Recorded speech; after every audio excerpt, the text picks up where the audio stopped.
I can feel the energy in the room already, which is great. Good morning, everyone, and welcome to our first Amplify the Branding Conference, which is in partnership with the Multicultural and Skills Alliance and ThinkFest, part of the Pathway Group ecosystem. My name is Charlotte Bosworth and I'm Managing Director of Innovate Awarding, and my co-host is Executive Director of Pathway Group, Kazim Chowdhury. Just a bit of a shout out to our headline sponsor, British Airways, and also our supporting sponsor, Compass Group UK and Ireland. Hi, Kazim. Hi, thank you so much, Charlotte. Good morning, everyone. It's a bit flat, that, isn't it? That's what I said. There's a bit of energy. Do you want to try? Do you want to respond to me better? Yeah. Could I? Good morning, everybody. It's not loud enough. We're doing a left or right. We have to try again. Good morning, everyone. Good morning. Right, now we've got a bit of energy. More coffee needed. That's it. So first of all, once again, I'd like to thank our sponsors, British Airways and Compass Group, for supporting us. I'd like to thank all of our exhibitors. There we go. All of our fantastic exhibitors, all of our speakers and all of our supporters, but most of all of our delegates for being here today. So give yourselves a huge round of applause. I'd also like to thank all of our team behind the scenes for supporting us, and do give them a shout out if you need any help. You've got Jag here, we've got Kathy, Michelle, Martin, Brad, our lovely cameraman, Kuram, Merban, Edwin, where are you? I can't see you. He's here somewhere with his flash. I've broken Kuram's rules already around the boundaries. Oh, sorry, no. Kuram, wherever you are. Right, over to you, Charlotte. Okay, so we tried to make this conference a bit different, because quite often conferences are all focused on the political landscape, what's not working, what needs to be improved. Where this is a different conference is we are trying to take the political football totally out of this and focus on all the great things around apprenticeships and skills. And the reality is, what has made apprenticeships successful is the apprentices, past and present, the employers who are willing to take on apprentices, support, retain and upskill apprentices, the people delivering, so all the providers, and the endpoint assessment organisations who quite often get forgotten because that's at the end.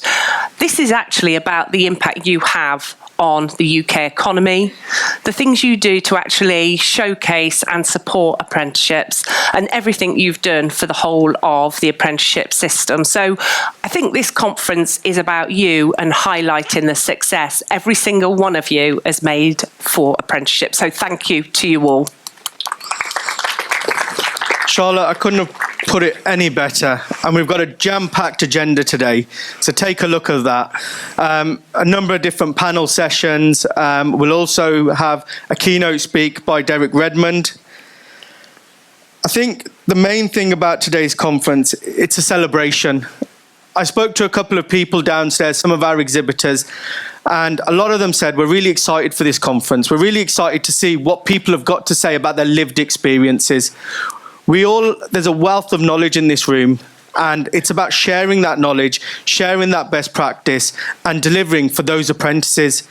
The reason we do what we do, it's all about supporting the end user, which is our apprentice, which is the learner, and it's about having a laser learner focus and supporting them. So I'm hoping that from today's conversations, we're going to have lots of exciting stories, lots of learning. Hints, tips, good practice, all of that lovely stuff. One thing I haven't necessarily shared, and I did say we're not going to have politics today, is I actually started my own journey as a YTS. Do people know what a YTS is? It's the old system of apprenticeships, and it was actually on what would now be business admin level 2, if business admin level 2 existed. So Lucy Hunt, keep fighting. I know you're not here today, but I actually dropped out. I was on my apprenticeship for 4 months, and that journey came to an end. And the reason that journey came to the end is because I wasn't necessarily great in the apprenticeship I was on, but actually the business I was in, which was a law firm, recognised I'd be much better as a legal executive, and they took me off the apprenticeship and actually put me on a different pathway, and I remained with that organisation for the first 4 years of my career, of which I gained a law degree with them, not necessarily an apprenticeship, but I am a negative QAR. Sorry. Apologies. No worries. But look, that's just one fantastic story we're going to hear today, and there'll be many more. So make sure you've got your notebooks out, you're taking notes, you're listening, you're getting engaged, you're getting involved in the conversations. Go downstairs, speak to our exhibitors, find out what everyone's doing. We've got some fantastic apprentices in the room at the moment. We'll also have hundreds more coming later on for the shortlist of the Multicultural Apprenticeship Awards. This is your opportunity to learn and take away some of those important tips that aren't in the textbooks, aren't out there on ChatGPT, and the only way you're going to find it is here today. So there's no planned fire alarms. If there is a fire alarm, look for the nearest exit and run. No, please follow. Takes a while though, so hopefully you've all got your running shoes on. We can learn from Derek how to get at 400 metres and okay, speed. Please follow the... You're the only person who laughs at my joke. So, as I said, let's be interactive. Let's get involved in the conversation. And we're going to start this off with a Slido. Yeah, we're going to have a bit of a Slido. I'm sure a number of you have been involved with a Slido. So get out those phones. We don't think you're bored already and that you're texting your mates and saying, can I meet you in the ball ring? We do not think you're doing that at all. Phones are allowed. Make sure you scan the QR code. Give you a bit of time to do that. Has everyone got the QR code? Okay, we're going to start with a bit of a dual one. I promise they do get a bit more interesting, racy, and ask for an opinion as we go throughout the day. So, okay. Can we see where everyone's come from? Oh, Manchester. Big up to Manchester. Oh, there's that London-Manchester fight. We need to get the second city in there. Come on, Birmingham. Where's the Birmingham vibe? Oh, we're getting... Oh, no. Hey, there it is. I'm trying to... Oh, it's a Corby whoop. I'm assuming that's LJ. I don't... Sorry. Name and shame you for that. I was like, nobody else is here from Corby, are they? Right, Charlotte, I think we need to get this party started. Yeah, let's get going. Right. But I think before we do that, it'd be good to hear a bit more about your journey, what's got you here as Pathway Group, and some of your plans moving forward. Brilliant. Thank you so much.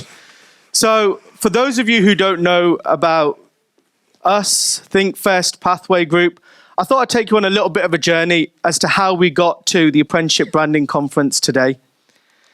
And I'd like to share with you our apprenticeship branding journey. And it all started on a cold night in December 2015 when the CEO and founder of Pathway Group, Safraz Ali, and our chairman, Alan Hill, were having a long debate, and these debates go on for a very, very long time. And they were saying, how do we increase apprenticeship numbers?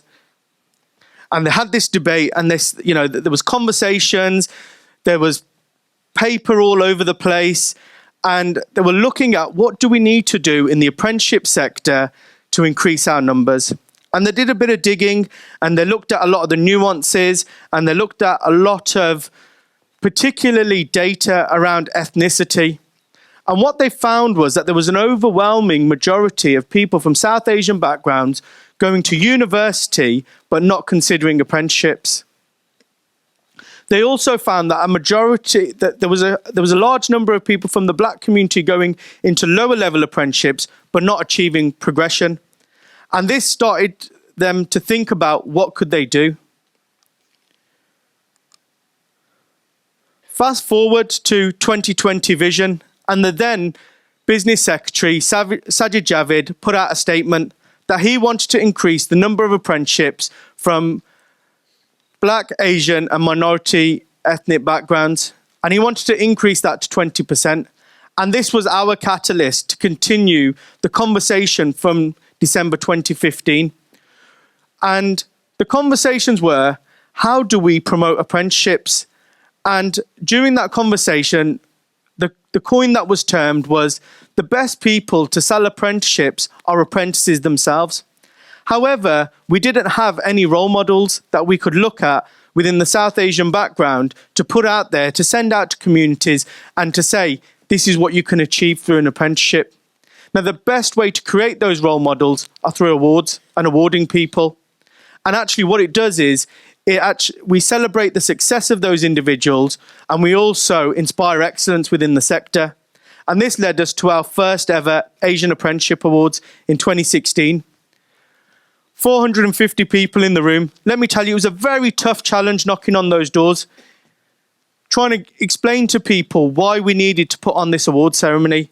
And we're very grateful to CareTech, who are our first headline sponsor, and get their support and actually get the sector to listen to us. Another organisation who I'd like to really highlight was AELP. When we spoke to AELP at the time, their then CEO said, fantastic idea, we understand it, we're behind you. And they still support us to this day. However, we realised that the work doesn't just stop at creating role models. There's other issues. As I said, when we looked at the numbers, those coming from the black community were entering the apprenticeship sector, but weren't progressing onto higher level apprenticeships. Now, we looked at this and we realised that there was more that we had to do. So we set up the BAME Apprenticeship Alliance. And the idea of the alliance was to work with companies and young people and connect them, and to work on advocating for policy to get more people from diverse backgrounds into apprenticeships and to level the playing field. In 2017, 2018, 2019, we had the support of the RAF as headline partners for our awards, and we started to begin to build this pool of ambassadors. Every year we were getting 200-300 nominations, and we were able to utilise these young individuals to become those role models, going out into the community to talk about apprenticeships. Now, I haven't got enough time to talk about all those stories today, but you can go on our website and you can see some of the fantastic journeys that these individuals have been on. The young girl right at the bottom there, Kalika Ramani, was a bright student who wanted to do medicine, but because she'd studied abroad prior to coming back to do her A-levels, she couldn't get the funding to go to university. She even wrote a letter to the Queen. But it was an apprenticeship that got her a future. It was an apprenticeship where she shone. It was an apprenticeship where she was able to be her own and start her career. And that's why apprenticeships are so important. However, there was a major change in 2020. I remember I had 5 minutes to pitch our opportunity to Pearson. And at the time, I was speaking to the Senior Vice President of BTEC and Apprenticeships. And I literally had 5 minutes. I went down from Birmingham to London to the Strand and I had 5 minutes to pitch. 3 minutes in, I was told, I'm sold. Where do we sign? And that was because they understood what we were trying to achieve. And that has catapulted everything we've done since. And those number of nominations have increased, the organisations that have got involved that have increased. And, you know, we then rebranded to the BAME Apprenticeship Awards to increase our offering, to create more and more role models from more diverse backgrounds. As we all know, COVID was a difficult time for all of us. We understood that apprentices needed to connect with each other.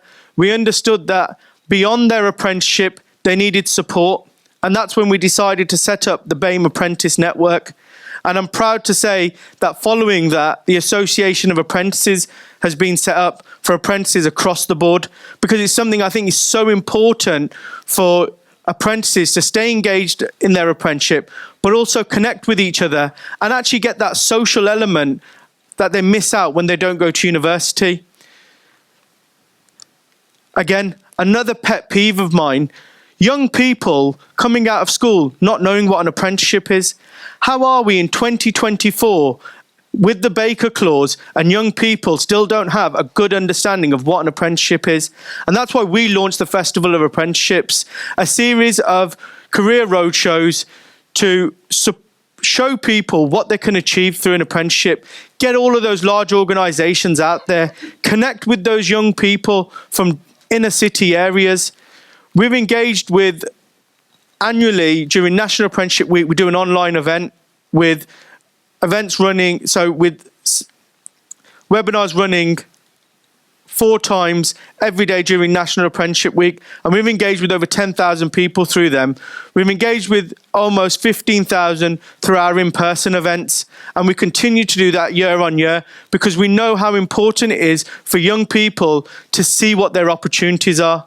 And this is not about blasting universities. It's not about saying, go do an apprenticeship, don't go to university. It's about young people having the choice and having the knowledge and understanding of what they can do. In an ever-evolving landscape, we must change. And a lot of people questioned us, why is this called the Apprenticeship Branding Conference? Well, it is all about branding. It is all about the messaging. It is all about what are we doing to promote apprenticeships. And following the Sewell Race Report in 2021, in 2022, the government decided they were going to drop BAME. They'd got the branding wrong. BAME was bad. So us as an organisation, we decided to do our own conversations and look at what are we going to do to rebrand our awards where we've previously used the term BAME. And actually, we looked at multicultural. It was a brand that was celebratory, it was inclusive, and it was progressive. And we therefore rebranded everything to the Multicultural Apprenticeship Alliance and the Multicultural Apprenticeship Awards. And you can see this lovely gentleman up here who was winner of the awards, overall winner of the awards last year, and you'll hear more from him later on and at the evening drinks reception event. However, a big game changer for us was this gentleman. Branding is not just about logos and design. Branding is about people. Your organizations are built on people. And this gentleman is a brand in himself. And for us, we're very grateful to have Jagdeep on board because, yes, we were doing a lot of work, but actually, you need people in your organization that are going to drive you forward. You need people in your organization that are going to challenge your board and make you do more. And if it wasn't for Jagdeep, we probably wouldn't be here today at what is the Apprenticeship Branding Conference. Merely a domain name on many others on our GoDaddy web account. So today has been made a reality, and it's part of our ecosystem of change and our apprenticeship branding journey and how we as an organisation want to change the landscape in our sector and promote apprenticeships.